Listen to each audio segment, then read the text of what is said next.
Sa pagitan ng bundok at lawa, may isang kalsada na nag-aalok ng kakaibang karanasan sa paglalakbay. Ito ang Tagaytay Talisay Road.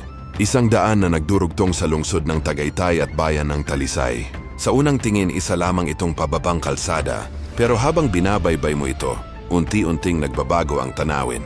Mula sa malamig na hangin ng Tagaytay, pababa sa mas mainit na paligid ng Batangas. Sa bawat kurbada makikita ang lawak ng Taal Lake. Isang tanawin na tila sumasabay sa bawat galaw ng sasakyan. Hindi diretso ang daan. Ito ay paikot-ikot, pababa at paakyat. At sa bawat liko, may bagong anggulo ng kalikasan na lumilitaw. Para sa mga nagmamaneho, ito ay isang hamon. Kailangan ng kontrol, tamang bilis at sapat na pag-iingat.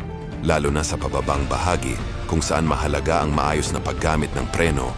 Pero sa kabila ng hamon, naroon ang gantimpala. Isang biyahe na hindi lang tungkol sa pagpunta sa destinasyon, kundi tungkol sa mismong paglalakbay.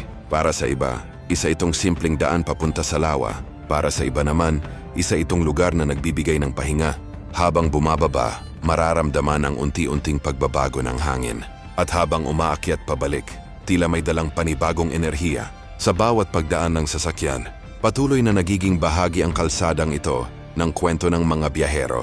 Isang ruta na nag-uugnay hindi lang ng lugar, kundi ng karanasan.